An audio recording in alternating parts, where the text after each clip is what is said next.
और आप देख रहे हैं वीकेंड का सबसे भरोसेमंद कार्यक्रम ये देश है हमारा। देश का मूड क्या है? कश्मीर से कन्याकुमारी तक एक ही मूड है कि बेटी के लिए न्याय होना चाहिए। कहा चुप साधर हो बलवाना, पवन तनय बल पवन समाना। एक जघन्य अपराध हुआ एक लड़की के साथ, हफ्ते का क्या विचार? ना मैंने वीडियो देखा है ना मैंने वो घटना। 3 दिनों की वीडियो नहीं देखा आपने? जैसे पूरा सब टीवी में बैठे रहते हैं। हर बात में अगर लैपटॉप पे दिखाएंगे तो लाइव डिबेट गाइड लेकर आ रहे हैं आप। लैपटॉप कहाँ जाने भाई लेकर मैं क्या कर सकता हूँ भाई? आप सत्ता में रह के तुम छोड़ते चलाते को समाजवादी पार्टी, वो देखो आरजेडी, वो देखो कांग्रेस। अरे कांग्रेस का पटका तो डाल दिया। कांग्रेस का कोई पटका डाला पटका डाला जी। क्या आपकी तरफ बोलने लगा? आप उद्धव ठाकरे जी की ठाकरे जी की तो बात करो। आप उद्धव जी को कहते हो बताओ ना। अनिल जी का जो माइक है उधर आपसे हटेगा ही नहीं। हमारे प्रवक्ता से माइक हटा लो। आप देख रहे हैं ये देश है हमारा, अमीश देवगन के साथ।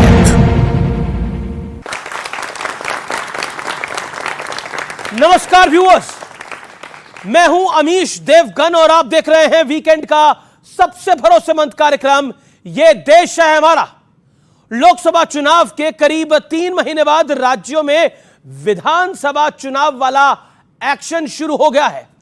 कश्मीर से झारखंड तक, हरियाणा से महाराष्ट्र तक चुनावी हलचल तेज हो गई है और सबकी नजर टिकी है जम्मू कश्मीर पर, जहां धारा 370 हटने और के बाद और 10 साल बाद पहला विधानसभा इलेक्शन होने वाला है। हालांकि फारूक अब्दुल्ला यह ऐलान कर चुके हैं कि अगर उनकी पार्टी सत्ता में आई तो 370 को फिर से लागू कर दिया जाएगा।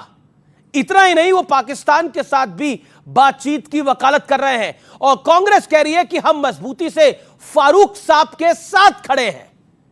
यानी इनका गठबंधन हो गया है। और उधर महाराष्ट्र में बड़ी सियासी घटना हुई है। वहां पूर्व मुख्यमंत्री और शिवसेना उद्धव गुट के सुप्रीमो उद्धव ठाकरे ने एक कार्यक्रम में कांग्रेस पार्टी का पटका डालकर यह कह दिया कि राजीव गांधी को पहचानने में उनसे देर हो गई है।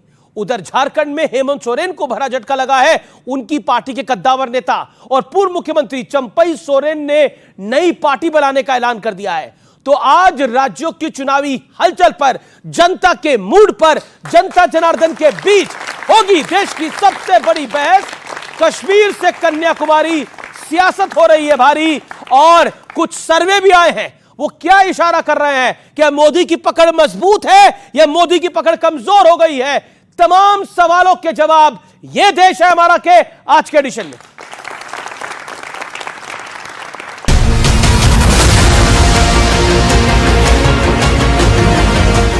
2024 के लोकसभा चुनाव के बाद एक बार फिर चुनावी बिगुल बज चुका है। जम्मू कश्मीर और हरियाणा से चुनावी रण का आगाज हुआ है। खास बात यह है कि जम्मू कश्मीर में नेशनल कॉन्फ्रेंस ने जीतने पर 370 की वापसी और पाकिस्तान से बातचीत का वादा किया है और कांग्रेस वहां नेशनल कॉन्फ्रेंस के साथ गठबंधन में है। गृह मंत्री अमित शाह ने नेशनल कॉन्फ्रेंस और कांग्रेस पर बड़ा हमला किया है। उन्होंने एक्स पर कहा, सत्ता के लालच में बार बार देश की एकता और सुरक्षा के साथ खेलने वाली कांग्रेस पार्टी ने जम्मू कश्मीर चुनाव में अब्दुल्ला परिवार की नेशनल कॉन्फ्रेंस के साथ गठबंधन करके फिर से अपने मंसूबों को देश के सामने रख दिया है।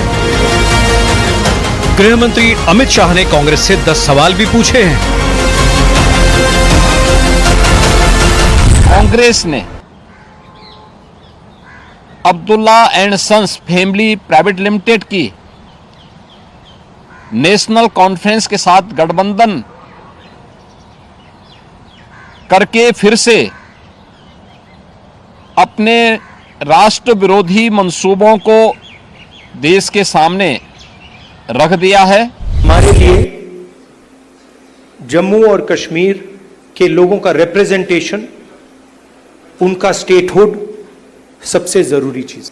चुनाव में नरेंद्र मोदी जी की कॉन्फिडेंस को इंडिया गठबंधन ने खत्म कर दिया। क्या सुप्रीम कोर्ट का ऐसा फैसला नहीं आया था जिसमें उन्होंने 370 को अपहोल्ड किया था? इन मामलों पे हम खामोश नहीं रहेंगे, इस लड़ाई को हम छोड़ेंगे नहीं। हमें उम्मीद है कि हालात इस मुल्क में बदल जाएंगे। उमर अब्दुल्ला जी को आज तो सच बोल देना चाहिए कि कब्र में गई हुई चीज कभी वापस नहीं आती। उधर महाराष्ट्र में बहुत बड़ा पॉलिटिकल डेवलपमेंट हुआ। 20 अगस्त को कांग्रेस के सद्भावना दिवस संकल्प रैली में उद्धव ठाकरे पहुंचे। उन्होंने वहां कांग्रेस का पटका पहना, साथ ही कहा कि राजीव गांधी को समझने में देरी हुई। अगदी राजीवजींबद्दल सुद्धा सडेतोड शब्दामध्ये शिवसेना प्रमुखांनी टीका केली, पण कधी त्या काळामध्ये शिवसैनिकाच्या घरी ईडी इन्कम टॅक्स सीबीआय आलेलं मला आठवत नाही। माझ्या मनात राजीवजींबद्दल हीच एक भावना नेहमी राहिली की सज्जन आणि सभ्य माणूस, सुसंस्कृत माणूस। उधर झारखंड में चंपई सोरेन ने हेमंत सोरेन के खिलाफ खुलकर बगावती बिगुल बजा दिया और विधानसभा चुनाव से पहले अपनी अलग पार्टी बनाने का ऐलान कर दिया। एक बहुत बड़ी भूल, राजनीतिक भूल चंपई बाबू ने किया है। सुधारने का मौका अगर अभी भी है तो सुधार लें। एक सुनहरे भविष्य को छोड़कर वो अंधकारपूर्ण अपने कैरियर की ओर जा रहे हैं।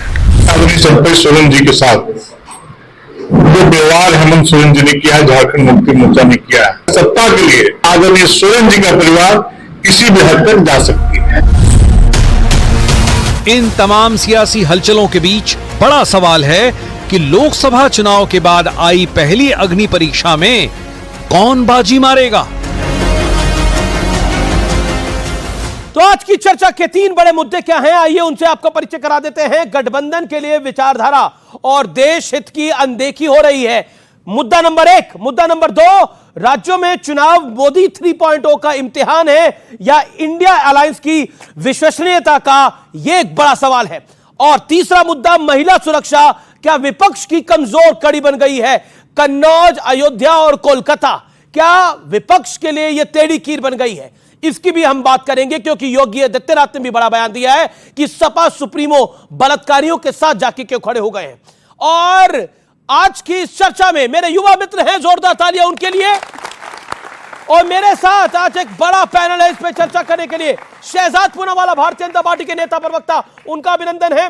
मेरे साथ सत्यप्रकाश मिश्रा है, नेता जेडीयू के, जोरदार तालियों के साथ उनका अभिनंदन है। तो टीम इंडिया एक तरफ है और टीम इंडिया से मेरे साथ हैं सपा के लोकप्रिय प्रवक्ता डॉक्टर अनुराग भदौरिया, जोरदार तालियों के साथ उनका अभिनंदन है। मृत्युंजय तिवारी, प्रवक्ता आरजेडी के, जोरदार तालियों के साथ उनका अभिनंदन है। तो डॉक्टर भदौरिया, शुरुआत आपसे करते हैं। कश्मीर से कन्याकुमारी सियासत हो रही है भारी, देश का मूड क्या है, आपका मूड क्या है? देखिए, सवाल यह है कि मेरा मूड एक ही रहता है कि कैसे समाज के अंदर में जो हमारे युवा हैं उनको रोजगार मिल जाए, कैसे महिला सुरक्षित हो, कैसे छात्रों के पर्चा लीक ना हो, कैसे किसानों को उनका हक मिल जाए, और समाज के अंदर में कैसे महंगाई कम हो। इसके पक्ष में मैं हमेशा रहता हूं, मैं इसी की मांग करता हूं और इसी पे हम लोगों ने अभी 2024 का चुनाव लड़ा, जनता ने मुझे आशीर्वाद दिया। कन्नौज में क्या मूड है, अयोध्या में क्या मूड है, वहां भी बता रहा हूं। कन्नौज में जिस नेता के ऊपर में रेप का आरोप है, वो नेता समाजवादी पार्टी को 5 साल पहले से निकाला गया। अगर मान लो कोई नेता किसी दल में हो, सरकार वहां योगी जी की है, तो इसके मतलब कि बीजेपी की सरकार में वो हनक खत्म हो गई है। महिलाओं पर अत्याचार करने की हिम्मत पड़ रही है लोगों की, कैसे पड़ रही है, तो जवाब तो सरकार को देना होगा। और उसी व्यक्ति को 4 अगस्त को वहां के एसपी साहब, वहां की पुलिस एसपी उनका सम्मानित कर रहे थे कि सर्वोच्च अच्छे नागरिक हैं। तो सरकार जब सम्मानित कर रही हो और उसके बाद जब ये आदमी इस तरह की घटना करता है तो इसे कड़ी से कड़ी सजा मिलनी चाहिए ऐसे व्यक्ति को। फिर ये जिम्मेदारी तो सरकार लेने को क्यों नहीं तैयार है? आप कलकत्ता में कहते हो ममता जी दोषी है, क्योंकि वहां ममता जी की सरकार है, वहां जो हैवानियत हुई है उसको कड़ी से कड़ी सजा मिलनी चाहिए, बिल्कुल। लेकिन उत्तर प्रदेश के अंदर में आ जाते हो तो यहां विपक्ष दोषी हो जाता है। ये कैसे चलेगा? माने जहां आपकी सत्ता वहां आप जिम्मेदारी लो कि आपसे गलती हुई है, विपक्ष हर जगह जिम्मेदार होगा, ये कैसे हो सकता है? सत्ता पक्ष अपनी जिम्मेदारी नहीं, एक सेकंड और, कलकत्ता से बात शुरू होती है, जो वहां दरिंदगी हुई है उस दरिंदे को आप कड़ी से कड़ी सजा मिलनी चाहिए। लेकिन बदलापुर में जिस तरह की घटना हुई है, नौगांव असम में बच्ची के साथ अन्याय हुआ, वहां भी बीजेपी की सरकार है, महाराष्ट्र में बीजेपी की सरकार है, उस पर जवाब कौन देगा? उस पर क्या हम जवाब देंगे? लेकिन क्या गठबंधन के लिए विचारधारा और देश हित के साथ देखी हो रही है? शहजाद पूनावाला, देखिए, सबसे पहले आपने पूछा देश का मूड क्या है। मैं बता सकता हूं, कश्मीर से कन्याकुमारी तक, कोलकाता से कच्छ और कन्नौज तक एक ही मूड है कि बेटी के लिए न्याय होना चाहिए। और जिस प्रकार से कोलकाता की बेटी के साथ जघन्य अपराध किया गया, और मैं आपको बताना चाहता हूं, समाजवादी पार्टी से चुने गए सांसद कपिल सिब्बल कोर्ट में खड़े होकर हंसते हैं। ये बेटी के लिए न्याय मांगने का ढोंग करते हैं, कपिल सिब्बल ने खड़े होकर हंसने का काम किया। राहुल गांधी पता है क्या बोलते हैं? राहुल गांधी को पूछा गया तो बोलते हैं, राहुल गांधी कहते हैं आरजी कर मामला जो है वो डिस्ट्रैक्शन है। राकेश टिकैत जिनके साथ ये लोग घूम रहे थे वो कहते हैं कि सरकार के खिलाफ षड्यंत्र है। मुझे एक बयान दिखा दीजिए बदलापुर में कि किसी ने कहा हो कि सरकार के खिलाफ षड्यंत्र हुआ है बदलापुर में वो बेटियों के साथ न्याय जब हम मांग कर रहे थे लोग। एक बयान बता दो। वहां के प्रिंसिपल को तुरंत हटाया गया, पुलिस ऑफिसर को हटाया गया। और मुझे एक बार बता दीजिए कि हाथरस की घटना हुई, इस पर 10 चर्चा हुई, मणिपुर की घटना हुई, उस पर 10 चर्चा हुई। आज मुझे बता दे कि इन्होंने कितनी बार जाकर कोलकाता में उस बेटी के साथ न्याय की मांग की, बेटी के परिवार के घर पर गए, और ये लोग बता दे। अरे इतनी उत्साह क्यों है आपको? बताइए ना, राहुल गांधी कहां है? प्रियंका वाड्रा कहां है आज?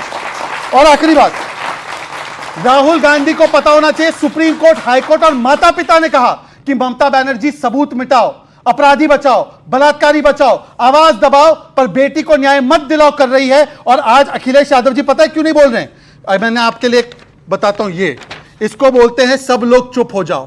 क्योंकि कन्नौज की बात करें ना, कन्नौज में इनकी नेत्री जूही सिंह, उन्होंने कहा कि वो व्यक्ति जो है वो तो अच्छा है, बेटी का नार्को टेस्ट कराओ।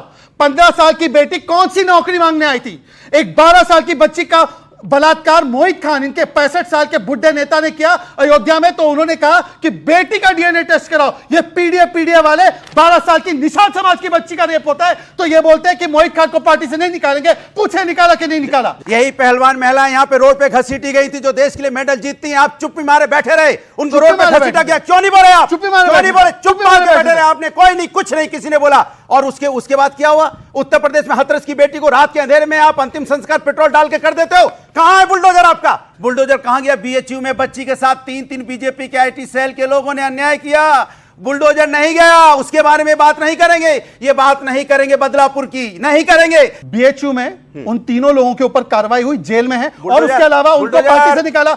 इतना मोहित खान को निकालो ना, फिर 12 साल की बच्ची का रेप किया, छोड़ दीजिए भाई। ऐसे इंटरप्शन करना है तो फिर मैं भी अपना, तो मैं अपनी बात नहीं करूंगा, आप आपकी हुई या नहीं? मेरे तरफ कह रहे हो आपका सब मेरा। अरे तो आप तो मुझ में कह रहे थे, मैंने बीच में नहीं बोला। क्या सब मेरा ही है? अमित जी देखिए, जब ये डिबेट हारते तब ये इंटरप्ट करते हैं, तो आप सोच लीजिए क्यों इंटरप्ट। बोलो ना भाई। अरे आपके परमिशन से थोड़ी बोलूंगा भाई, सुन लीजिए। आप 240 हमें दिया है, आपको 37 दिया है, थोड़ा समझ लीजिए इस बात को। अब सोच लीजिए। अब अमित जी बिना इंटरप्शन, अमित जी मैं आपसे एक इंटरवेंशन चाहता हूं। 1 मिनट आप मेरे पास आ सकते हैं? 1 मिनट रिक्वेस्ट कर, बोलिए। 1 मिनट 10 सेकंड ही लूंगा। जी जी। इन्होंने कहा कि पैरोल हम ग्रांट करते हो राम रहीम को। आप हेडलाइन पढ़िए, पूरा हेडलाइन पढ़िए। Parole granted as per law, former Haryana CM on Ram Rahim parole controversy. ये कौन है फॉर्मर सीएम? नाम पढ़िए फॉर्मर सीएम का। भूपेंद्र सिंह हुड्डा है। ये कौन सी पार्टी में? कांग्रेस पार्टी के। ये कौन समर्थन कर रहा है राम रहीम का? अभी कौन? कांग्रेस पार्टी राम रहीम का समर्थन करती है, और ये मुझे बोल रहे हैं, ये मुझे बोल रहे हैं। जी जी। अब सुन लीजिए, पूरी बात सुनने दीजिए, सुनने दीजिए जनता को।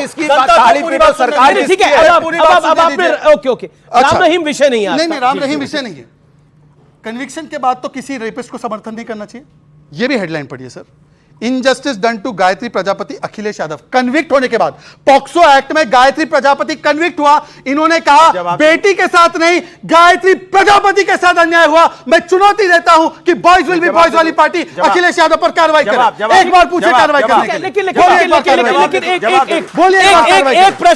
एक प्रश्न जो कि जनता के बिहाफ में मैं पूछ रहा हूं, मुझे बहुत लोगों ने सोशल मीडिया पे पूछा, क्योंकि सोशल मीडिया कपिल सिब्बल आपने उनको राज्यसभा भेजा, इंडिया अलायंस की बैठक में वो थे। कपिल सिब्बल अगर वो बंगाल सरकार को भी डिफेंड कर रहे हैं, वो कोर्ट में हंस रहे हैं, जिस पर सॉलिसिटर जनरल ने उनको टोका, बोला ये मुस्कुराने का विषय नहीं है, एक जघन्य अपराध हुआ एक लड़की के साथ, हंसने का क्या विषय था? अब आप मुझे बताइए, इतने बड़े रेप के इंसिडेंट पे हंसने का विषय क्या था? आप बस इतना बता दी, हरियाणा में सरकार किसकी? हरियाणा की सरकार किसकी है? अभी बोल के निकल के नहीं, बस सरकार किसकी है? बीजेपी की सरकार है हरियाणा में। पेरोल कौन? बीजेपी सरकार किस है? बिना अनुमति के नहीं मिल सकता। और आप चले जा रहे हो बीजेपी कांग्रेस की सरकार पे पीछे की। पेरोल अभी मिला 21 दिन का, अभी मिला, सरकार बीजेपी की है। और झूठी बच्चों के साथ झूठ बोल रहे, ताली पिटवा के बच्चों को झूठ बोल रहे, सरकार बीजेपी की। बताइए किसकी सरकार है? आप बताइए सरकार किसकी है हरियाणा के अंदर में? बीजेपी की। बंगाल में सरकार किसकी है? अच्छा, बंगाल में सरकार किसकी है? यही दिक्कत है। बंगाल में सरकार किसकी है? इस लॉजिक से बंगाल में सरकार पर इस्तीफा होना चाहिए कि नहीं होनी चाहिए? मेरा देखिए, ये डाइल्यूट, आप लोग दोनों डाइल्यूट कर रहे हैं मेरे सवाल को। जनता जनार्दन चाहती है कपिल सिब्बल क्यों मुस्कुरा रहे थे, उसका जवाब चाहना। हाँ में आप हाथ खड़ा करिए जो जवाब चाहते हैं। सर ऑलमोस्ट 95% लोग जवाब चाहते हैं। कपिल सिब्बल वकील हैं, अब उन्होंने वकालत में वहां पे क्या किया, ना मैंने वो वीडियो देखा है ना मैंने वो घटना 3 दिनों की वीडियो नहीं देखा आपने? वैसे आप सुबह शाम टीवी पे बैठे रहते हैं। वकील क्या बोल रहे हैं, क्या सुन रहे हैं, मुझसे पूछ रहे हो आप? ये कोई सवाल हुआ? ये कोई सवाल हुआ? आप बताइए, कोई सवाल हुआ कि वो अभी मैंने चलाया वीडियो, बहस कर रहे हैं और आप हमसे पूछ रहे हो कि वकील क्यों हंस रहा था? अरे वकील से पूछिए, उनसे पूछिए कपिल सिब्बल जी से क्यों हंस रहे थे, हम जवाब देंगे कपिल सिब्बल जी का हंस क्यों रहे थे। कमाल है भाई। कपिल सिब्बल पे 10 सेकंड कपिल सिब्बल पे जी, वो कानून का मजाक उड़ा रहे थे, न्याय का मजाक उड़ा रहे थे, या तो वो ये समझ रहे थे क्योंकि घटना बहुत बड़ी करके बताई गई और घटना बहुत छोटी है। कोई भी व्यक्ति जो हंस सकता है रेप देखा नहीं अभी तक वीडियो, कोई भी व्यक्ति, मुझे नहीं मालूम, कोई भी व्यक्ति जो हंसेगा इस तरह से कानून की दलीलें देते वक्त, वो भी सर्वोच्च अदालत में, तो उसको टोका गया है कि आप हंस क्यों रहे हैं, बताया गया है। कपिल सिब्बल चुप रहे उन बात पर कि 4 घंटे देरी क्यों हुई उनके माता पिता को मिलाने में, 14 घंटे बाद FIR क्यों हुआ तो नहीं उनके पिता ने कराया, हॉस्पिटल ने क्यों नहीं कराया। तो सुप्रीम कोर्ट ने स्वो मोटो लिया है, इस मामले को वो देख रही है। लेकिन मुझे आश्चर्य हुआ अमिश देवगन जी कि सारे राज्यों का अनुराग भदौरिया जी ने हवाला दिया कि सब जगह न्याय हो। एक बार रिकॉर्डिंग चेक करा के देख लीजिए, कोलकाता की तमाम महिलाओं के साथ न्याय हो, ये नहीं कहा उन्होंने। संदेश खाली में रेप हुआ, ममता बनर्जी ने क्या बयान दिया सबको पता है। एक मुस्लिम महिला को सरेआम छोपरा विधानसभा में जेसीबी नाम के, ताजिमुल नाम के एक व्यक्ति ने कोड़े से पीटा, डंडों से मारा। उसके बाद टीएमसी का विधायक कहता है कि ये महिला ठीक नहीं थी और यहां पे शरिया का कानून के हिसाब से हमने उसको ट्रीट किया। अनुराग भदौरिया जी का मुंह नहीं खुलेगा, रुक जाइए, अब मुझे बोलने ही दे दीजिए। रेप पर, महिला हिंसा पर, कन्याकुमारी में हो, कश्मीर में हो, किसी राज्य में हो, हर व्यक्ति को बोलना पड़ेगा, उसके खिलाफ एक होना पड़ेगा, चाहे कोई मसला हो। आपने अगर उठाया, साथ में आपके, अगर आपने उठाया जंतर मंतर का, जंतर मंतर में पहलवान बेटियां जो बैठी थी, बिल्कुल उनको न्याय मिलेगा और मिलेगा, मिलके रहेगा, क्योंकि कोर्ट, सुप्रीम कोर्ट उस मसले को देख रहा है। किसी भी राज्य में हो, मैं नहीं करना चाहिए। मैं कुछ सवाल ले लेता हूं, कुछ सवाल कोई पूछा जाता है तो सवाल पूछ सकता है। सर न्याय तो मिलेगा, लेकिन इतना देर क्यों हो जाता है? न्याय मिलने में इतना देर क्यों हो जाता है? ये कुछ ऐसे प्रश्न हैं जो कि भावों से भी भरे हुए हैं। मैं इन दोनों बेटियों का, बहनों का जवाब देना चाहता हूं। जब हमारी सरकार की, किसी भी सरकार की अप्रोच बेटी को न्याय दिलाने के लिए नहीं, बल्कि बलात्कारी को बचाने के लिए, बेटी के ऊपर ही दोष डालने के लिए, मैं आपको बताऊं ये नार्को टेस्ट का मतलब क्या है कि लड़की वहां पे खुद से गई थी, लड़की के कैरेक्टर पर। अभी जो इन्होंने कहा ताजमुल वाले केस में लड़की के कैरेक्टर पर सवाल, आपने देखा होगा कि संदेश खाली में भी ममता दीदी ईदी अमीन है, दीदी अमीन है, पता नहीं चल रहा। उन्होंने कहा कि ये महिलाएं 5,000 रुपए लेकर आरोप लगाती है। पार्क स्ट्रीट और नाडियाड का रेप केस 10 साल पहले, 5 साल पहले जब हुआ था, तो उन्होंने कहा कि ये लव अफेयर गॉन बैड। और यहां पर भी आपने देखा होगा कि किस प्रकार से महिलाओं के चरित्र पर सवाल कि लड़की गलत है। और इस अप्रोच से जब कार्रवाई शुरू होती है तो आप संजय रॉय से लेकर संदीप घोष को बचाते हैं। मृत्युंजय तिवारी, आप इंडिया अलायंस के पार्टनर हैं, एक बात बताइए, ये विचारधारा के साथ समझौता हो सकता है? इंडिया अलायंस की एक पार्टी नेशनल कॉन्फ्रेंस कहती है कि हम 370 की धारा को वापस लेके आएंगे और कांग्रेस उनके साथ अलायंस कर रही है। क्या कहना चाहते हैं आप, समर्थन में आप इसके? देखिए, ऐसा है कि धारा 370 पर बहुत गंगा से पानी बह गया है और हमारे इंडिया अलायंस के, तो समझाइए ना फारूक साहब को। समझाने की जरूरत नहीं, समझाना हमको बीजेपी को है। क्या जो धारा 370 पर राजनीतिक रोटी सेक रहे हैं, इनको मतलब, ठीक कहा, इनको मतलब नहीं है आम लोगों की समस्याओं से, मजदूरों, गरीबों, नौजवानों, किसानों से। तो आपके नेताओं ने बोला। ये अभी ज्ञान दे रहे थे, हर बात में अगर लैपटॉप पे दिखाएंगे तो लाइव डिबेट काट लेकर आ रहे हैं आप। हम लोग को ही बोल दीजिए लैपटॉप लेके आएंगे, ऐसा थोड़े होता है। देखिए ऐसा है, हर चीज में लैपटॉप कहां जाने, मैं क्या कर सकता हूं भाई? जो परवजल रे पन्ना के लिए रावड़ी बांट रहे थे, आदरणीय प्रधानमंत्री जी वोट मांग रहे थे, उस पर क्यों चुप हो जाते? बोलता हूं। जो मणिपुर की घटना पर प्रधानमंत्री जी के मुंह से एक शब्द नहीं निकलता है बीजेपी के नेताओं से, उस पर क्यों चुप हो जाते हैं? अगर कोई माताओं बहनों पर, कोई बेटियों पर अगर अत्याचार, अन्याय, उत्पीड़न होता है, उसके खिलाफ कोई दल हो, कोई दोषी हो, उसको फांसी मिलना चाहिए। और ये भाजपा क्या करती है? भाजपा जब बंगाल में होता है तो उसमें कहेंगे कि ये तो ममता दीदी को इस्तीफा देना चाहिए, और जब इनके राज्य में होगा मणिपुर में तब सरकार को बचाएंगे। अच्छा, ये लैपटॉप के साथ आपकी कोई दुश्मनी है क्या? नहीं, लैपटॉप पर हमको इसलिए दुश्मनी है, जब ये लाइव डिबेट है तो हमारे भाई क्या करते हैं, वो लैपटॉप पर तो सब बच्चा देख रहा है, जान रहा है, समझ रहा है। अब लैपटॉप अगर अलाउ आप कर देंगे, हम लोग भी लेकर आएंगे और सब चीज लैपटॉप से दिखाएंगे। तो कल तक कांग्रेस की तरफदारी करने वाले आज भाजपाई बने हुए हैं, इसके बाद वो भी लैपटॉप दिखा रहे हैं। सुनिए, अरे भाई मुंह कम पड़ रहा है क्या? आपको तो इतना अच्छा भगवान ने तुरंत दिया है, इतना आवाज बुलंद दिया, अब मैं बोलूं? लैपटॉप लेके क्या घूमते हैं? ठीक है। अच्छा, ये बात तो सही है कि मैं एक समय पर कांग्रेस में था, अब बीजेपी में हूं, ये बात बिल्कुल सही है। मुझे बताइए कि फिर आ जाइएगा, पूरा बीजेपी साफ हो रहा है। मृत्युंजय, वैसे साफ सफाई तो हो रही है, आपकी बिहार से हो चुकी है और आगे भी होती रहेगी। अब देखिए, अब अपने अपनी बारी में अभी आपने अभी देखिए एक एक करके बात, कई सारे भाई सुनिए ना, इस प्रकार से आप डिस्टर्ब नहीं कर सकते। अमीश जी उन्होंने अपनी बात, अमीश जी उन्होंने डिस्टर्ब, अमीश जी अब डिस्टर्ब करने का अधिकार है क्या? अभी लैपटॉप निकालिएगा, लैपटॉप निकालिएगा, अमीश जी लैपटॉप निकालिए, फोन निकालिए, सब कुछ निकालिए, लेकिन अब उनको जवाब देने दीजिए। अरे भाई अमीश जी क्या उत्पीड़न का, चलिए अमीश जी, लेकिन देखिए, लेकिन आप बार-बार हाफ और साफ की बात कर रहे हैं। कई ईटीजी का ओपिनियन पोल आया है, सी वोटर का ओपिनियन पोल आया है, जिसके अंदर हरियाणा में दिक्कत लग रही है, जहां चुनाव है वहां बीजेपी फंस सकती है हरियाणा के अंदर। सबका जवाब है जी। ये बात सही है कि भाजपा वाले लैपटॉप निकालते, आपकी तरफ बंदूक नहीं निकालते। जंगल राज किसने बनाया? बंदूक निकाल के ये देश की जनता देखती है। सुन लीजिए आप, नहीं अमीश जी, ये नहीं हो सकता। अमीश जी हर वाक्य में डिस्टर्ब नहीं, हर वाक्य में डिस्टर्ब नहीं हो सकता। हर वाक्य में डिस्टर्ब, अमीश जी हर वाक्य में डिस्टर्ब नहीं हो सकता।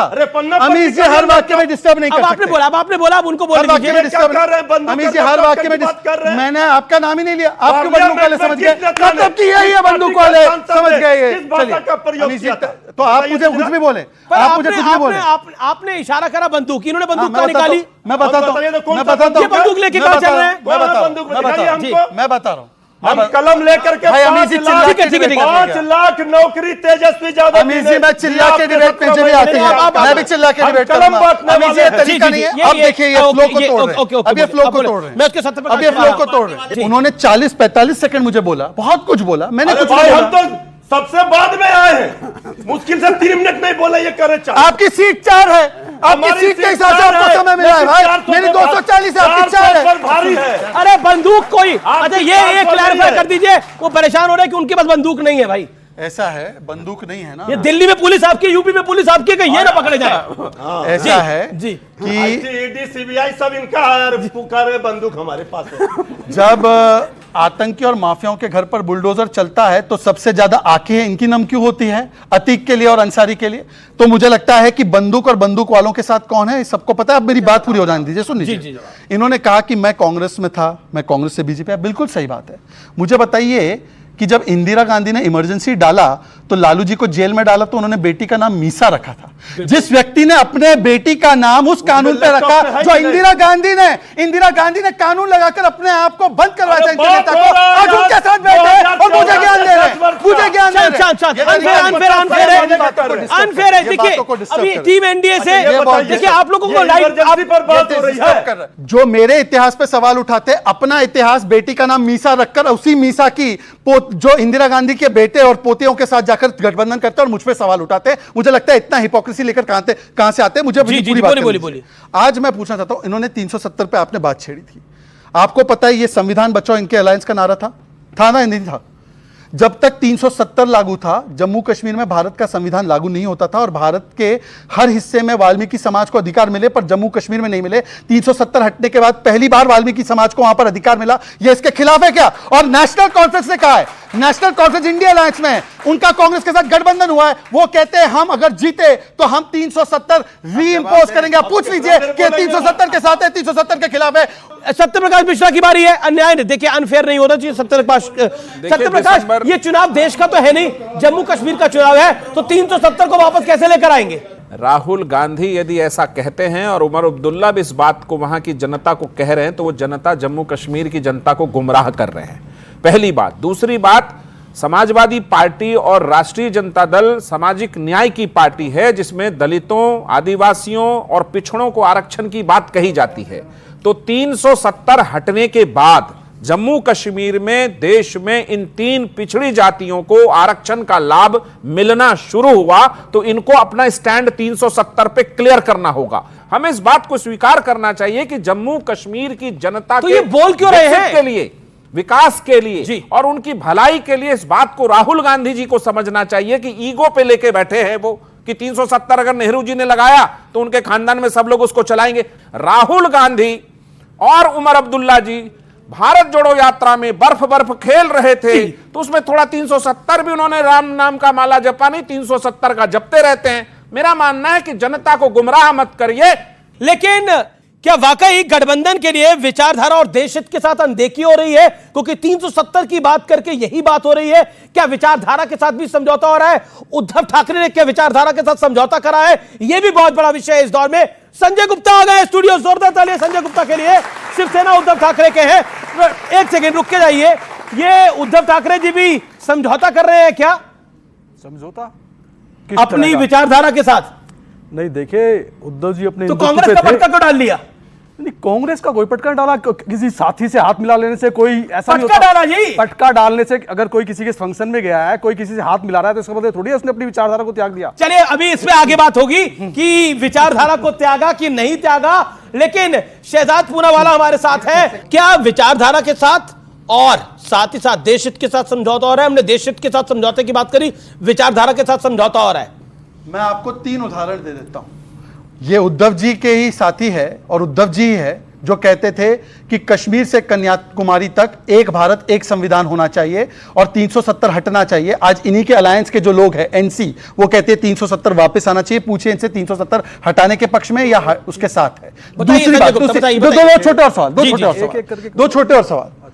स्वर्गीय बाला साहब ठाकरे जी ने वैसे तो कहा था कि कांग्रेस के साथ मैं कभी हाथ नहीं मिलाऊंगा। उन्होंने एक व्यक्ति के खिलाफ तो खुलकर बोला था और वो है अबू आजमी।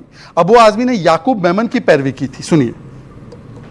अगर याकूब मेमन की जमानत हो गई होती तो शायद ये केस और अच्छा होता। याकूब मेमन मुंबई का हत्यारा जिसने बॉम्ब ब्लास्ट कराया, और उसी याकूब मेमन की पैरवी करने वाले अबू आजमी से कौन मिलता है मातोश्री में बाला साहब ठाकरे जी के पोस्टर पिक्चर के सामने? उद्धव ठाकरे। अब मैं पूछना चाहता हूं कि आपने माफ कर दिया? ये वही अबू आजमी है जिसने बाला साहब ठाकरे जी को किस प्रकार से ओल्ड और सीनाइल गालियां बकी थी, आज उनके साथ आ गए। पटका नहीं, पट्टा डाल दिया इन्होंने कांग्रेस और समाजवादी पार्टी का। पट्टा डाल दिया। संजय गुप्ता, ये अबू आजमी से मिलने की क्या आवश्यकता पड़ी? इसमें ज्यादा अनकंफर्टेबल ये अनुराग भदौरिया, इनकी पार्टी के हैं भाई, इनकी पार्टी के मुंबई चीफ हैं वो। ये समझ नहीं है ये इस तरफ जाए उस तरफ जाए। देखिए मेरी एक बात सुनिए, आप किसी भी पॉलिटिकल पार्टी से मिलने से, उससे हाथ मिलाने से कोई अपनी विचारधारा नहीं त्याग देता। एक भी ऐसी पॉलिटिकल पार्टी बता दे ये जिसके साथ इन्होंने गठबंधन ना किया हो। कांग्रेस कौन सी नहीं है? पीडीपी के साथ नहीं किया, एनसीपी के साथ नहीं किया। कौन सी ऐसी पार्टी है? नीतीश कुमार हिंदुत्व विरोधी के साथ नहीं किया क्या? उससे उनके साथ कहां हुआ? नहीं, उनके समाजवादी कोई समाजवादी के साथ बताइए। ऐसी कोई पॉलिटिकल पार्टी नहीं है। समाजवादी के साथ कौन सा? ऐसी कोई आप बीच में बोल रहे हैं। देखिए ऐसी कोई पॉलिटिकल पार्टी नहीं है जो हिंदुत्व विरोधी ना हो, कांग्रेस को एक दो को छोड़कर, जिनके साथ इन्होंने गठबंधन ना किया हो। किसी के साथ गठबंधन करने से इसका पटका डालने पर बीजेपी ने इसको बड़ा विषय बना दिया है। और ये तो विषय कोई बड़ा बनाते हैं। विषय की बात यह है कि एक 2019 के अंदर अजीत पवार जी आए थे। अजीत पवार जी आए, इनके स्कूल में कांग्रेस हिंदू विरोधी है। इनके कांग्रेस हिंदू विरोधी है कि नहीं है? एनसीपी भी तो है। एनसीपी को आपने कांग्रेस हिंदू विरोधी है मान रहे हैं? एनसीपी भी तो है। ये कह रहे कांग्रेस हिंदू विरोधी हिंदुत्व विरोधी है। हिंदुत्व विरोधी है ना? हिंदू विरोधी तो नहीं है। एक मिनट सुनिए ना, हिंदुत्व विरोधी है। तो ये एनसीपी भी तो हिंदुत्व विरोधी थी, जिसको आपने 2 दिन के लिए चीफ मिनिस्टर बनाया। उसके बाद फिर आपने फिर आपके समर्थन देने के लिए नहीं आए। फिर 3 साल के बाद आपने फिर उसको उप मुख्यमंत्री बना दिया। किस लिए बनाया आपने फिर उसको? लेकिन पॉइंट यह है कि उद्धव ठाकरे का जो कांग्रेस का पटका डालने वाला विषय है उसको बीजेपी बड़ा बना रही है। लेकिन सवाल कुछ है। क्या सवाल है आपको? बोलिए। 370 पे मेरा सवाल है, है? इंडी गठबंधन से जी। ये सर, ये चुनाव से पहले तो ये संविधान लेके करते थे, ये संविधान खतरे में है, खतरे में, फिर ये 370 वहाँ पे लागू क्यों कर रहे हैं? वहाँ पे क्यों कर रहे हैं? दूसरा सवाल मुझे पूरी इन लोगों सभी लोगों से है सर, बलात्कार वर्सेस बलात्कार क्यों कर रहे हैं? बहुत अच्छी बात है, बहुत अच्छी बात है। लेकिन जो पहला सवाल है वो भी अच्छा सवाल है कि ये संविधान लेके घूम रहे थे। दोनों अच्छे हैं, दोनों अच्छे हैं। दूसरा भी आप ही की तरफ है। 370 दूसरा भी आप ही की तरफ है। आप कहां खुश होने लगे? कम से कम 370 पे तो सवाल है। वैसे तो हम संविधान की किताब लेके घूम रहे थे। अब क्या हुआ संविधान का? हम आज भी संविधान को मानने वाले लोग हैं। आज भी संविधान और न्यायपालिका को मानने वाले लोग हैं। हम भारतीय जनता पार्टी नहीं है। भारतीय जनता पार्टी हर चीज अपनी सुविधा अनुसार करेगी। संविधान में आरक्षण है, आरक्षण खत्म करने की अगर मंशा किसी के अंदर है, पल रही है, तो भारतीय जनता पार्टी पल रही है। आप आईएएस यूपीएससी के एग्जाम नहीं बिना दिलाए आप 45 लोग भर्ती करना चाहते थे। क्यों भर्ती करना चाहते थे? फिर लोग यूपीएससी की तैयारी क्यों करते हैं भाई? जब आप नहीं जब लेटरल एंट्री आप इनडायरेक्ट इंटरव्यू के माध्यम से भर्ती कर लेंगे तो फिर क्यों यूपीएससी की तैयारी हो रही थी? इसके मतलब आरक्षण छीनने की आपकी मंशा थी और आप अपने जैसे विचारधारा के लोगों को भर्ती करने की मंशा आपकी थी, तभी आपने 45 भर्तियां निकाली थी। बाद में हम लोग खड़े हुए संविधान की रक्षा के लिए, तब आपने वापस की। इसी तरह से आपको वापस करना पड़ेगा। सुन लीजिए कान खोल के, अग्निवीर योजना भी आपको वापस करनी पड़ेगी, ओल्ड पेंशन स्कीम भी आपको लागू करनी पड़ेगी। हम लागू करवा के रहेंगे। एक वाक्य, केवल एक वाक्य, संविधान के साथ है, यूसीसी के साथ खिलाफ। हम संविधान यूसीसी के साथ खिलाफ। नो जवाब। अब मेरी पूरी बात से बोलोगे, जवाब तो मुझसे लोगे ना। अरे पर अपने समय पर दोगे ना आप। तो ये बोलो, घुसपैठ मत कीजिए ना। वो तो रोहिंग्याओं के लिए छोड़ रखा है आपने कहा। अब सुन लीजिए, अरे सुन लो भाई। अरे रोहिंग्या में मुसलमान दिख गया इनको। मैं सख्त आपत्ति करता हूँ। रोहिंग्या मुसलमान, इनके लिए रोहिंग्या मुसलमान है, इनके लिए अब्दुल कलाम आजाद मुसलमान नहीं है, रोहिंग्या ही मुसलमान है। देखिए अब सुन लीजिए, अरे सुन लीजिए भाई, सुन लीजिए। अरे आपने तो अबू आजमी को अपना लिया है, याकूब मेमन की पैरवी करने वाले। सुन लीजिए, दूसरी बात इन्होंने बोला हम तो संविधान के साथ है। रिजर्वेशन इन प्रमोशन किसने रोका था? इन्होंने। इनसे पूछ लीजिए, सबसे पहले रिजर्वेशन के बारे में 1961 से लेकर 1980 से 90 तक मंडल का विरोध किसने किया? गांधी परिवार ने। और आज उनके साथ बैठकर रिजर्वेशन पर ज्ञान बांट रहे हैं। अच्छा एक बार इनसे पूछ लीजिए, सुन लीजिए, ये लैटरल एंट्री के बारे में बोल रहे ना, मनमोहन सिंह कहां से आए? मनमोहन सिंह खुद लैटरल एंट्री है, मतलब मैं बोल रहा हूं मनमोहन सिंह एंटी रिजर्वेशन। सुन लीजिए, और आखिरी बात इनसे पूछना चाहता हूं, ये जो हमारे शिवसेना के जो कहते हैं, मैं शिवसेना कहूं, सावरकर जी शिवसेना के असली तो हमारे साथ है, ये तो नकली है, ये तो फर्जी है। इनकी तो चेक करनी पड़ेगी, इनका चेक करना पड़ेगा, इनका चेक करना पड़ेगा, इनका सर्टिफिकेट चेक करना पड़ेगा। अरे सुनिए, अरे सुप्रीम कोर्ट ने बोल दिया हमें। एक समय वो था 2019 तक जब हम एक स्वर में एक साथ बोला करते थे। जी, और जिस मुख्यमंत्री पद के लिए इन्होंने अपने 30 साल पुराने साथियों को छोड़ दिया, वो मुख्यमंत्री पद इन्हें आज भी नहीं मिला महाराष्ट्र में। आज भी अपने मुख्यमंत्री को डिप्टी सीएम बनाने के लिए तैयार हो गए ये। और जिन्होंने इनकी 2 दिन में सरकार गिरा दी थी, अजीत पवार जी ने उनको फिर से अपने स्कूल में एडमिशन देकर के फिर से मुख्यमंत्री बना दिया। और ठाकरे परिवार को आज ये जिन्होंने 30 साल तक सत्ता के साथ समझौता किया, उनको मुख्यमंत्री देने के लिए तैयार नहीं है। ऐसा क्यों? मतलब आप आज हमें कह रहे हैं नकली है। लेकिन एक मराठी मानुष एकनाथ शिंदे सीएम है, आपको बुरा लग रहा है वो? नहीं, हमें बुरा नहीं लग रहा। बाला नहीं लग रहा? नहीं, हमें देखिए अब कुछ बातें ऐसी हैं, जैसे हमारा शिवसेना का एक ही एजेंडा था। बाला साहब ये चाहते थे एक शिव सैनिक जो है वो महाराष्ट्र का मुख्यमंत्री हो, उनका ये सपना था हमेशा से ही। तो जिस तरीके को उन्होंने अपना, उस तरीके से हम खिलाफ हैं। वो तो बाला साहब तो ये भी कहते थे कि अगर मेरी पार्टी का कांग्रेसीकरण होने लगेगा तो मैं ये दुकान छोड़ के बंद कर दूंगा। लेकिन आपको कांग्रेस के साथ जाके मिल गए? नहीं, कांग्रेस के साथ जाके नहीं मिले हैं, उनके किसी भी गठबंधन के साथ होगा ना, गठबंधन के साथियों तो ये भी रहे हैं, लेकिन उनके किसी विचार को जी। इन्होंने कहा कि हम लोग जो है असली शिवसैनिक है। असली शिवसेना की पहचान क्या थी? कि मराठी मानुस और हिंदुत्व की लड़ाई। अब मैं आपसे पूछना चाहता हूं, मराठी मानुस पर कांग्रेस ये कहती है, सुनिए। अरे मैं मराठी मानुस, अगर मराठी मानुस सुन लीजिए, बदलापुर में रेप करेगा, मराठी मानुस रेप करेगा। और सुन लीजिए सर, प्लीज बीच में मत बोलिए। मराठी मानुस रेपिस्ट है। और दूसरी बात, सनातन समाप्ति डीएमके ने बोला, सनातन बीमारी खड़गे जी के बेटे ने बोला। खड़गे जी ने कहा सनातन का राइज हो जाएगा, और उन्होंने कहा हिंदू धर्म धोखा है, रामचरितमानस पोटेशियम साइनाइड है। बताइए, आप शिवसेना में है तो बताइए कि इनके ऊपर क्या स्टैंड है आपका? एक बार बता दीजिए आपका क्या स्टैंड है? तो हिंदू विरोध था। जो कांग्रेस के प्रवक्ता आलोक शर्मा ने बोला, उस पर आपका बयान क्या है? देखिए, हमारी अपनी विचारधारा है, हम अपने आलोक शर्मा के नहीं। देखिए, कोई भी हिंदुत्व विरोधी जो बात है उसके साथ हम नहीं है। हिंदुत्व विरोधियों के साथ गठबंधन करना एक अलग चीज है, और अपने हिंदुत्व इन्होंने भी कर रखा है। नीतीश कुमार हिंदुत्व विरोधी नहीं है क्या? नीतीश कुमार पीडीपी हिंदुत्व विरोधी नहीं थी क्या? नीतीश कुमार ओके बोलिए, जवाब। नीतीश कुमार सर्वधर्म संभावी है। आप इस बात को समझिए। नीतीश कुमार का एक बयान दिखाइए हिंदुत्व के विरोधी है वो। उन्होंने साफ बोला, आप कुछ भी बोल रहे हैं। हिंदुत्व विरोधी है, पीडीपी का हिंदुत्व विरोधी नहीं है। ज्ञान को थोड़ा बढ़ाइए। 30 साल नहीं, आप अपने थोड़े ज्ञान को बढ़ाइए। दिक्कत क्या है कि शिवसेना ने ऐसा कैक्टस खाया है गले में, कांग्रेस नाम का, ना अब निकलते बन रहा है ना अंदर भेजते बन रहा है। ये दिक्कत है उनकी। मतलब क्या कांग्रेस, इन्होंने बोला कांग्रेस नाम का कैक्टस आप खा चुके हैं, अंदर भी नहीं जा रहा, बाहर भी नहीं आ रहा। देखिए, कांग्रेस नाम का कोई कैक्टस नहीं है। कैक्टस कौन खाता है? मतलब ये अगर गठबंधन करे किसी ऐसी पार्टी से जिनका जो हिंदुत्व विरोधी पार्टियां हैं, तब इनका हिंदुत्व। कांग्रेस हिंदुत्व विरोधी है?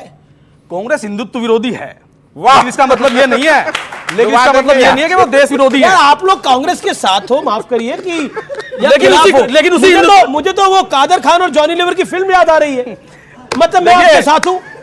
देखिए, हिंदुत्व विरोधी हमारे देश के अंदर कई पॉलिटिकल पार्टियां हैं। कौन कौन, लेकिन कौन कौन, एक सेकंड, हिंदुत्व विरोधी है कौन कौन सी पार्टी है? जैसे कि कांग्रेस है, जैसे कि पीडीपी है, जिनके साथ इनका गठबंधन 30 साल रहा। ये सपा और आरजेडी ये भी है क्या? सपा भी हिंदुत्व विरोधी है वैसे तो, लेकिन इसका मतलब ये थोड़ी है ये भी हिंदुत्व विरोधी है। मुझे लगता है ये आपके अलायंस के है भाई, जो सच है वो सच है, जो सच है वो सच है। अलायंस है आपके, ये आपका अलायंस है। सुनिए ना, सुनिए। जो राम मंदिर का समर्थन नहीं करते, जो राम मंदिर पे नहीं गए, वो हिंदुत्व विरोधी हैं। ये बड़ी बुरी तरह से पॉलिटिकल एम्बैरेसमेंट हो गई है अनुराग भदौरिया के लिए। अब क्या है कि इस तरह की भाषा जब इस्तेमाल की जाती है डिबेट में कि फलाना ये विरोधी वो विरोधी, तो बड़ी तकलीफ होती है। मुझे लगता है कि सबको अपनी संयमता से बात करना चाहिए।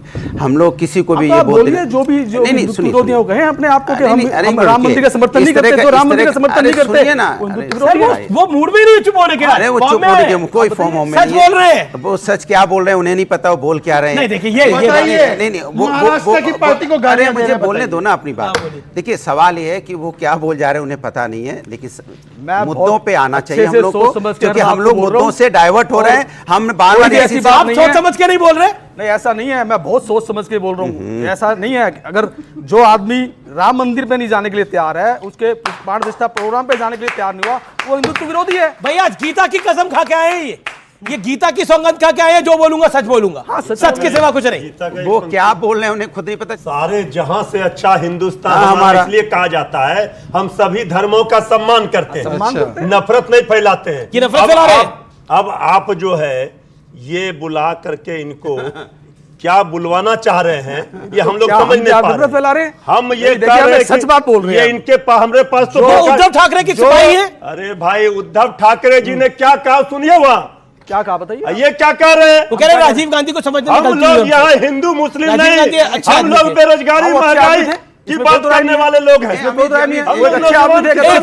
ये कुछ कहना चाह रहे हैं। वो एक अच्छे पॉलिटिशियन से, ऐसा थोड़ी है कि कांग्रेस, ऐसा नहीं है कि कांग्रेस ने इस देश के लिए कुछ किया ही नहीं। कांग्रेस ने इस देश को आजाद कराया है, कांग्रेस ने इस देश को आजाद कराने के बाद इस देश को बनाया है, चलाया है, और आज भी कांग्रेस के कारण ही हमारा देश चल रहा है। वो ठीक है कि दूसरी जो पॉलिटिकल पार्टियां आई, चाहे वो अटल बिहारी वाजपेयी साहब रहे, चाहे मोदी साहब है, अपने तरीके से एक रिनोवेशन कर रहे हैं, देश को आगे ले जाने में काम कर रहे हैं। मगर ऐसा नहीं है कि कांग्रेस ने कोई काम नहीं किया, या कांग्रेस ने इस देश को आजाद नहीं कराया, या कांग्रेस ने इस देश को चलाया नहीं, ऐसा नहीं है। वो हिंदुत्व विरोधी बात इसलिए आती है क्योंकि उन्होंने राम मंदिर का समर्थन नहीं किया, क्योंकि उन्होंने काशी और मथुरा का समर्थन नहीं किया, और ऐसे बहुत से मुद्दे हैं जिस मामलों पर कांग्रेस को समर्थन करना चाहिए था, और इन मुद्दों पर समर्थन नहीं करने के कारण आज कांग्रेस सत्ता से बाहर है। और इस चीज को राहुल गांधी जी ने समझा है, और समझने के बाद अब वो हिंदुत्व वाली विचारधारा पे चलने के, अपने आप को चेंज करने के लिए भी तैयार है। वीर सावरकर के विषय में, वीर सावरकर जी के विषय में पहले बहुत बोलते थे खिलाफ, लेकिन हमने समझाया, अब नहीं बोलते उनके खिलाफ। अच्छा, आपने समझाया, राहुल ने समझाया, बिल्कुल पढ़ाया हमने।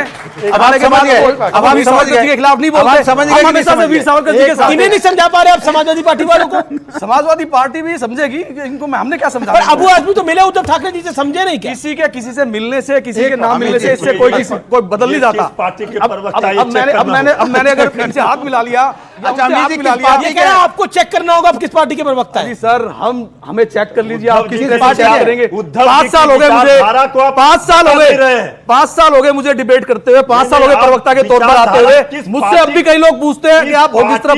अगर मैं सही बात बोलता हूँ तो पूछते हैं हो किस तरफ। उद्धव ठाकरे जी का क्या लाइन है ये ना बोलिए, क्या लाइन है? जान क्यों रहे उन्हें भाई? मतलब मैं क्या आपकी तरफ बोलने लगा हूं? उद्धव ठाकरे जी की बात, उद्धव ठाकरे जी की तो बात करो। उद्धव ठाकरे जी ने क्या बोला वो बताओ। अब अमीर जी के चक्कर में पड़ रहे हो। बोला उन्होंने, मैं पर समर्थन। अमीर जी के चक्कर में क्यों पड़े हो? आप उद्धव जी क्या कहते हो बताओ ना। देखिए, अनीश जी का जो माइक है उधर आपसे हटेगा ही नहीं। कहा दो कि राजीव गांधी जी की गलती हो सकती है। इंडिया कह रहा है हमारे एक प्रवक्ता से माइक हटा लो। इंडिया कह रहा है हमारे एक प्रवक्ता से माइक हटा लो। ये जितनी देर बोलेगा हमारी पोल खोले जा रहा है। ये परेशान हो गए दोनों।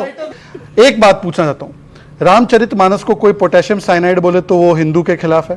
बिल्कुल है। इन्होंने बोला है, इनके मंत्री भी चंद्रशेखर ने बोला। बोलिए, खंडन कीजिए। ये हमारे देश का दुर्भाग्य कि ऐसी स्टेटमेंट, अरे क्या बोल रहे हैं, स्टेटमेंट देने के बावजूद भी वो हमारे देश के अंदर पॉलिटिकल पार्टी रह जाती है।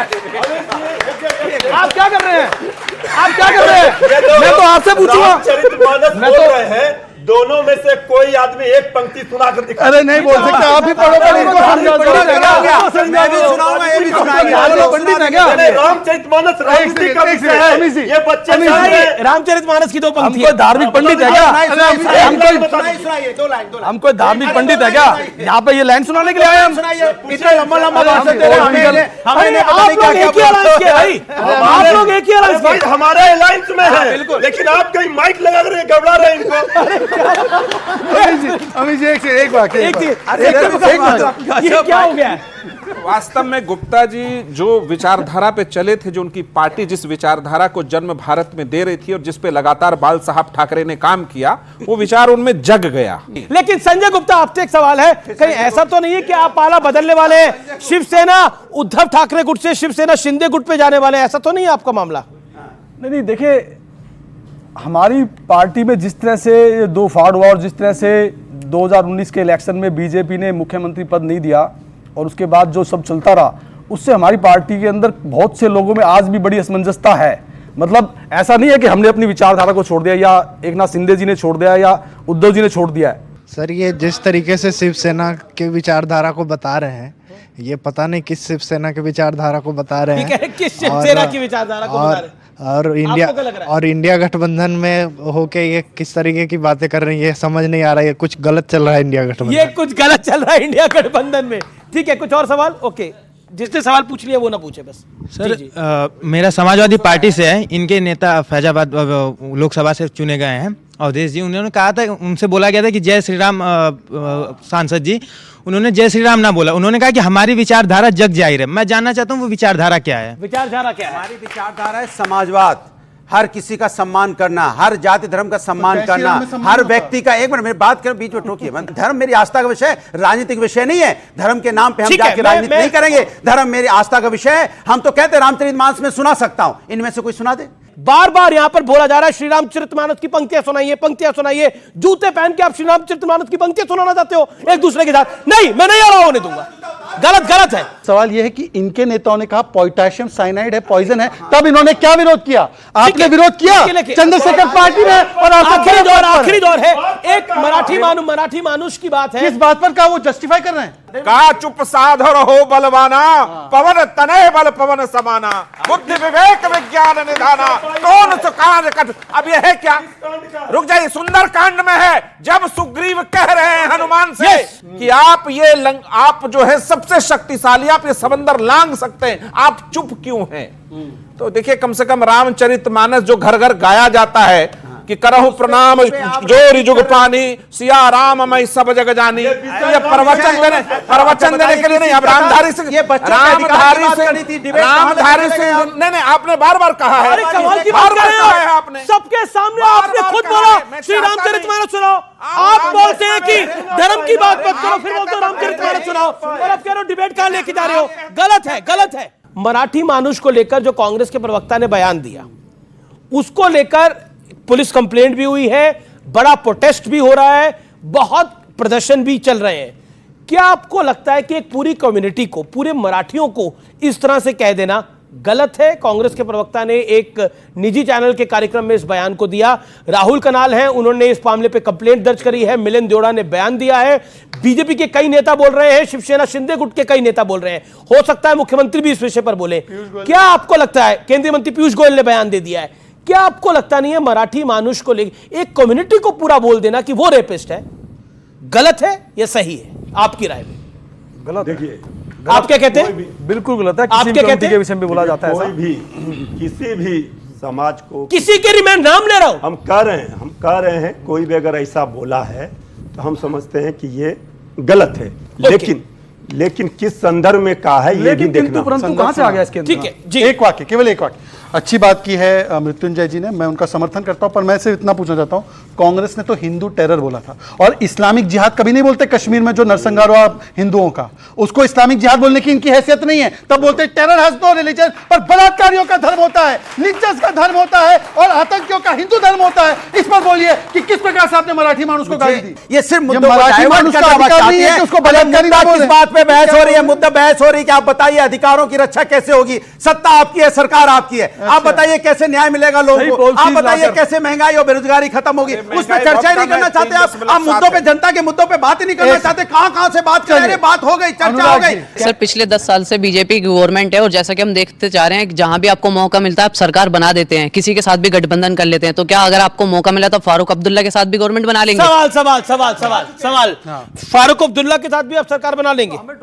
देखिए, हम तो वो लोग हैं कि 370 हटाने की बात हमने 1950 से की थी, हमने यूसीसी लाने की बात 1950 से की थी, राम मंदिर का संकल्प 50 से लिया था, संविधान, अरे सुन लीजिए ना, नारी शक्ति वंदन अधिनियम हम लोग ने 70 से लिया था, और जो भी हमने बोला था आज वो हमने किया है। हमें बता दीजिए 370 के लिए तो हमने पीडीपी को लात मारकर निकाला, इन्होंने पीडीपी को ले लिया जो कहती है कि आतंकियों से बातचीत करो। किसी के साथ किसी को भी, क्योंकि कहा जा रहा है कि बीजेपी का भी कांग्रेसीकरण हो गया है, जितिन प्रसाद केंद्र में मंत्री हो गए हैं, किरण चौधरी को राज्यसभा भेज दिया गया है। उन प्रश्न ये भी है, और साथ ही साथ किसी को भी आप किसी के साथ भी अलायंस कर सकते हैं। अजीत दादा पवार के साथ अलायंस कर लिया, सत्ता में रहने के लिए कुछ भी कर सकते हैं। ये ऐसा है, देखिए सुन लीजिए, सत्ता में आने के लिए तो 272 चाहिए, सरकार चलाने के लिए और देश चलाने के लिए तो 543 लोग की जरूरत है, सारे सांसदों की जरूरत है। तो क्या कल राहुल गांधी के समर्थन की हमें जरूरत नहीं देश चलाने के लिए? पर सवाल ये बनता है कि राहुल गांधी देश का समर्थन कर रहे हैं या सोरोस के साथ खड़े हैं? राहुल गांधी की पॉपुलैरिटी बढ़ रही है, अच्छी बात बढ़ रही है, लेकिन किसके दम पर बढ़ रही है? इसीलिए तो ये यूपी छोड़कर नेशनल में आ गए हैं। सुन लीजिए, ये किसके दम पर बढ़ रही है? सुन लीजिए, अरे देखिए ना, आप तो 4 पर निपट गए। सुन लीजिए, आप 4 पर निपट गए, पर लेकिन सपा ने तो आपको यूपी के अंदर हराया है, 37 सीटों पर जीत के आए। क्योंकि हम मुद्दों पे चर्चा कर रहे हैं, मुद्दों पे नहीं करते इसलिए हार रहे हैं। मैं बताता हूं, कर्नाटका में इंडिया अलायंस की सरकार है, सुनिए ना, तो नहीं है क्या? पेट्रोल, डीजल, पानी, बिजली दाम सब बढ़ा दिए हैं। बताइए कि अगर यूपी में सस्ता कर दो, अरे यूपी में सस्ता कर दो, कर्नाटका में 105 है, यूपी में 97 है, दोनों सस्ता कर दीजिए। कर्नाटक भी सस्ता कर दे, उत्तर प्रदेश भी सस्ता कर दीजिए, दोनों सस्ता कर दीजिए, महाराष्ट्र में भी सस्ता कर दीजिए, हिमाचल में भी सस्ता कर दीजिए। जनता की तरफ से मैं आपसे निवेदन करता हूं, कर सकते हैं तो कर दीजिए। लेकिन हर सरकार अपनी एबिलिटी के साथ काम करती है, लेकिन आने वाले दिन बड़े सियासत में बड़े भारी होने वाले हैं। बहरहाल आज की इस चर्चा को यहीं समाप्त करते हैं। आप तमाम लोगों का बहुत बहुत धन्यवाद इस चर्चा में आने के लिए। संजय गुप्ता, आपका विशेष धन्यवाद, आपने इस चर्चा का रुख ही मोड़ दिया। तो फिलहाल आज की इस चर्चा में इतना ही। नमस्कार।